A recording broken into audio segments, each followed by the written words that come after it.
On vous a démontré que cette commission, que cette infraction a été réalisée avec préméditation et guet-apens.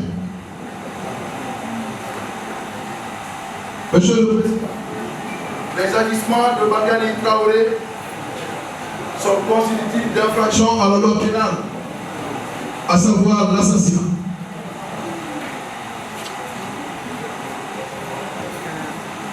La constitution de cette infraction sur la personne de Bangali Traoré.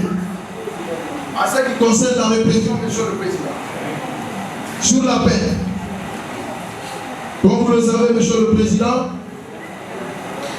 les fonctions de la peine, le caractère de la peine, Monsieur le Président, dans la présente procédure, au-delà du procès, au-delà du respect du droit à la défense, au-delà du respect du droit à un procès juste et équitable, Monsieur le Président, nous, ministères publics, souhaitons que cette décision de justice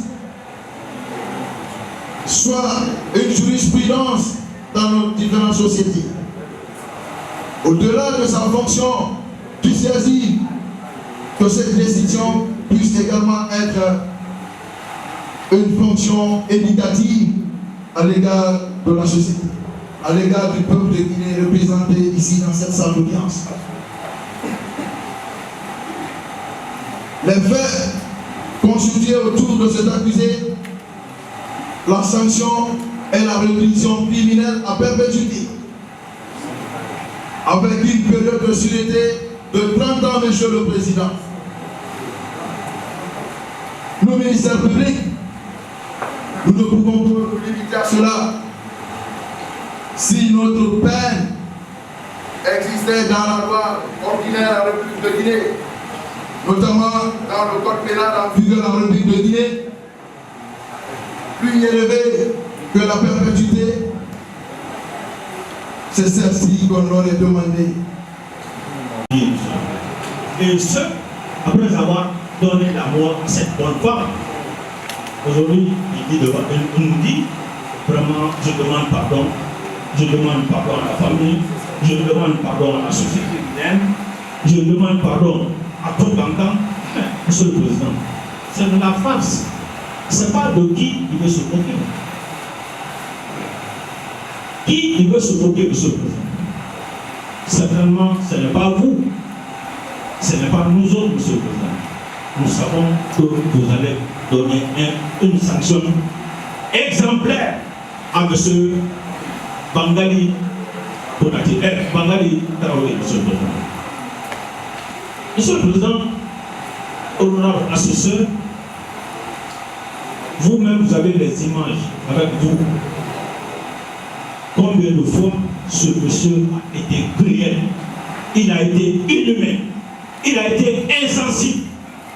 Sinon, quand on aime une personne, on ne fait pas pleurer la personne. C'est pourquoi le ministère public aussi a posé une question qui a retenu mon attention. Mais, monsieur Traoré, vous et cette femme, cette défunte, corps à corps, qui est fort? Elle dit oui, mais c'est moi qui souffre. C'est moi qui souffre. Je peux la frapper, je peux la terrasser. Mais alors, si vous êtes plus fort qu'elle, pourquoi vous avez choisi le couteau pour venir la donner la mort? Et ça, je vous dis facilement, c'est le Satan qui m'a animé. Et si c'est le Satan qui vous a animé, monsieur le Président, est-ce que ce Satan-là est visible? Il dit non. C'est à travers les agissements, à travers les comportements, les faits, qu'on peut se rendre compte de l'existence de Satan. Et quand j'ai posé la question, puisque ce Satan, nous ne le voyons pas, et que c'est vous qui avez agi, qui est Satan alors nous sommes? Il nous a dit, et il nous a dit correctement que c'est lui le Satan seul. Donc c'est pour dire que ce monsieur-là ne mérite pas de circonstances générales. Ce monsieur-là doit souffrir durant tout le reste de sa vie, monsieur. C'est pourquoi, monsieur le honorable assesseur, je vous prie de prendre acte de la constitution du parti civil de la famille colombienne. Et en recevant la caution de partie civile, monsieur le Président, vous allez allouer à cette famille 6 milliards de francs guinéens. 6 milliards, monsieur le Président, ça ne serait même pas, ça ne peut pas réparer le préjudice que cette famille a subi. Si on demande à quelqu'un d'entre nous ici, êtes-vous prêt à recevoir 100 milliards de dollars pour perdre votre vie, monsieur le Président? Je crois bien qu'il n'y aura aucun candidat. Donc l'argent ne peut pas remplacer la vie d'un être humain. Le plus cher, monsieur le Président, c'est la vie sur terre. Et voilà, de façon crapuleuse, de façon inconsciente,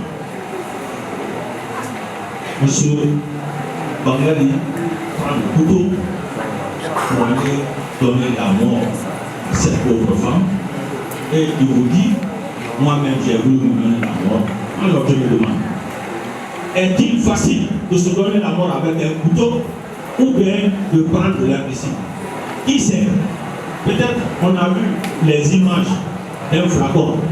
Qu'est-ce qui était dans le flacon, monsieur le Président? C'est monsieur, c'est. En tout cas, ce n'est pas, moi je suis convaincu que ce n'est pas de l'herbicide. Ce n'était pas de l'herbicide. Donc c'est pour dire qu'il ne voulait pas se donner la mort, il voulait tout simplement donner la mort à cette femme. Et en le faisant, monsieur le Président, il a rendu les enfants de cette femme orphelins durant toute leur vie, monsieur le Président. Puisqu'ils n'auront plus la chance de la chaleur de leur maman. Et comment ces enfants vivent aujourd'hui, monsieur le Président? Dieu seul le sait, monsieur le Président.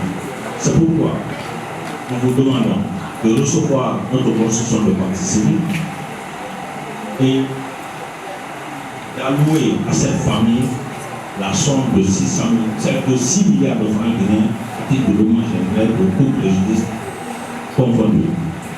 Je sais, monsieur le Président, que ces 6 milliards, ce n'est pas facile.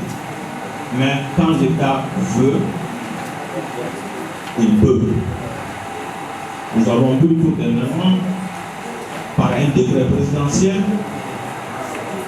l'État a décidé de réparer les préjudices que les victimes du 28 septembre ont subi, monsieur le Président.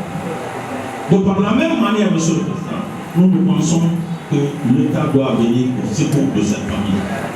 Comme ils ont fait preuve dès le début de cette procédure.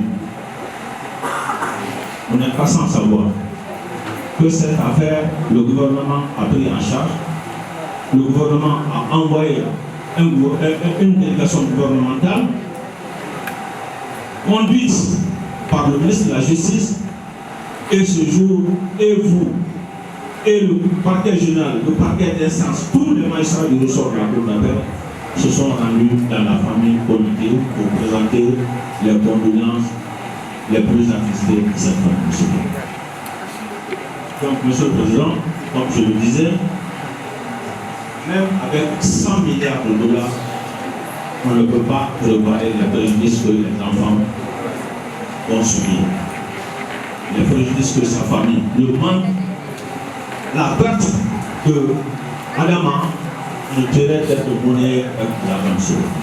Mais en accordant ces 6 milliards symboliques, monsieur le Président, ça va aider les enfants, ça va aider la famille Konaté à donner une bonne éducation aux enfants, à assumer leur scolarité, à préparer leur avenir. Monsieur le Président, la tâche est difficile. J'ai toujours dit que vous occupez la place de Dieu. Et quand je dis ça, les gens vont dire, mais quand il parle, il dit que le président est à la place de Dieu. Monsieur le Président, ceux qui l'ignorent vont savoir que la décision que vous allez prononcer ici est la décision qui va être appliquée. Dieu dit, je vais te tuer, Dieu tue. Dieu dit, je vais te créer, Dieu crée. Monsieur le Président, vous dites 20 ans, qui va dire que ce n'est pas 20 ans? Vous allez dire qu'il va faire sa vie en prison. Qui va dire le contraire? C'est pourquoi vous occupez la place de Dieu, monsieur le Président. Et celui qui est à votre droit, c'est la position position du prophète Mohammed. Celui qui est à votre gauche, c'est la position de Jésus-Christ. C'est bien les conseillers de Dieu. Un des jours, Monsieur le Président, pour vous montrer que le pardon existe, un des jours, le grand jour du jugement, au nom de Dieu, le prophète Mohammed va pleurer, paix et salut sur lui, Monsieur le Président. Quand il va pleurer, Dieu va le regarder solennellement. Il dit, Mohamed, pourquoi tu pleures? Mohamed, pourquoi tu pleures? Il dit, monsieur, mon Dieu, vous m'avez envoyé à tout ce monde bas pour leur dire ce que toi tu veux. J'ai fait le message, mais ils n'ont pas fait ce que j'ai dit. Donc je suis un mauvais messager, et c'est pourquoi je pleure pour toi. Et Dieu lui a dit, moi-même, moi je n'ai voulu voir tes larmes. Mais le fait de pleurer pour cela, tu as fait la mission pour moi. C'est moi qui t'ai envoyé la mission. Je suis convaincu que tu l'as assumé à 100%. Mais comme toi tu dis que nous, le monde n'a pas fait ce que toi tu as dit, c'est parce que tu as fait ton mauvais travail. Mais je te demande de regarder tout ce monde entier. Donc, Monsieur le Président, avec votre permission, de là jusqu'à la fin du ciel, de là, c'est le grand jour du jugement, on est tous là-bas. Chacun est soucieux de son problème. Alors, Dieu a dit au prophète, prends 3 fois ta main, passez-moi l'instruction. Ils n'ont concouru qu'à Sabata. Mais quand il fait comme ça, Monsieur le Président, jusqu'à la fin du ciel, tout ceci rentre dans le paradis sans jugement, parce qu'il a vu les larmes du prophète, Monsieur le Président. C'est pourquoi, Monsieur le Président, quand cela a été fait 1 fois, 2 fois, en bon malgré, les gens aiment dire, les gens tapent leur front, Amina, Amina, parce que tu n'es pas jugé. Tu n'es pas jugé pour l'entrée au paradis. Parce que ce jour-là, c'est le Solonali. Et si le Kila fait Solonali pour Dieu, pourquoi pas moi, Monsieur le Président, pour vous? La tâche est difficile. En venant sous ça, Monsieur le Président, je m'avais demandé, mon client a dit qu'il demande pardon. Mais c'est ça, il ne peut rien. Mais il faut qu'il demande pardon parce qu'il a dérangé. Mon client a parlé de Satan. Le programme dit que Satan n'existe pas, d'accord? En religion chrétienne, Satan existe.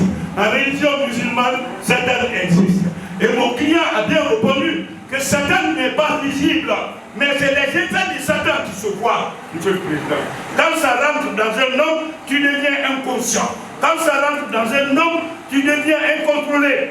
Voilà, ce jour-là, mon client a dit qu'il ne boit pas, il ne se drogue pas, il ne va pas danser. Mais en tout cas, Satan est venu pour le décontrôler, Monsieur le Président. Voilà les faits tels qu'ils se sont passés, Monsieur le Président.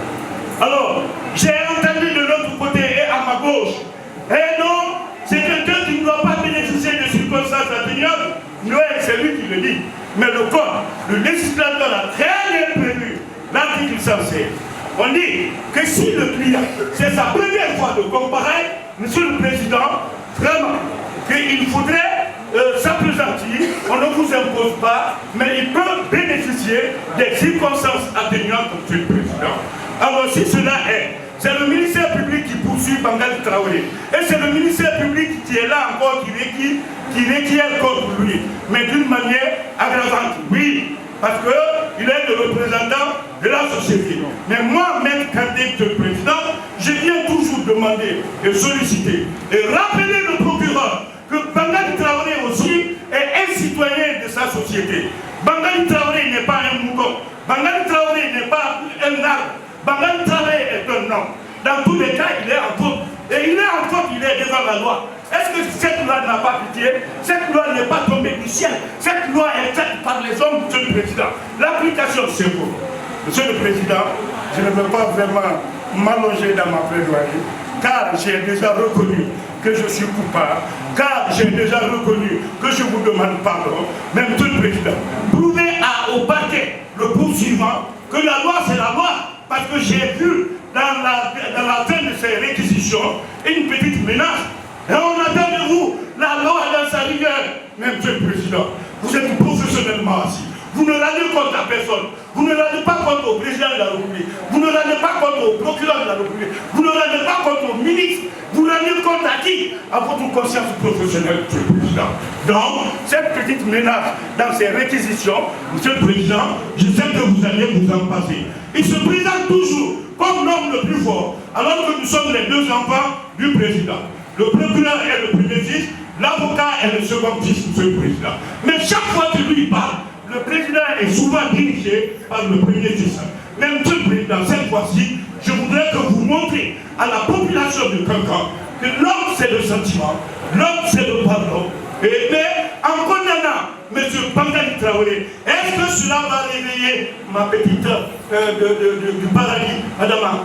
Moi je réponds non, elle ne va plus se réveiller, Monsieur le Président. J'ai confiance au destin. C'était la fin de Adama. Et c'est ce que Dieu a prévu. Mais par l'intermédiaire de M. Bangali Traoré, Monsieur le Président. Mais salut à l'âme disparue.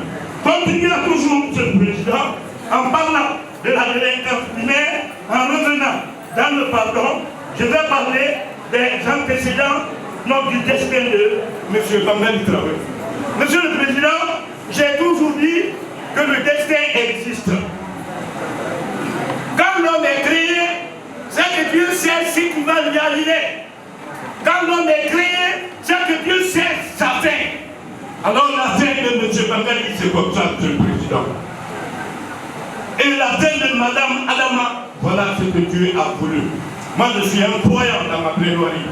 Tout est Dieu, tout dépend de Dieu, et tout est à la fin Dieu, Monsieur le Président. Nous, on ne peut que calmer ici la société. Arrivé à ce point, Monsieur le Président, je voudrais que quand vous allez vous retirer, vous délibérez autour de cette affaire, que vous allez faire bénéficier de la circonstance à mon client Bangali Traoré, Monsieur le Président, et en me faisant bénéficier, et en suivant le ministère public dans ses réquisitions, qui prend la peine la plus maximale, c'est-à-dire la perpétuité, et en lui faisant bénéficier, Monsieur le Président, des circonstances atténuantes, parce que je sais que vous allez voter, Monsieur le Président, et je sais que vous allez descendre d'un écran. Et en descendant d'un écran, ce serait l'administration d'une très bonne justice. J'ai Merci, maître.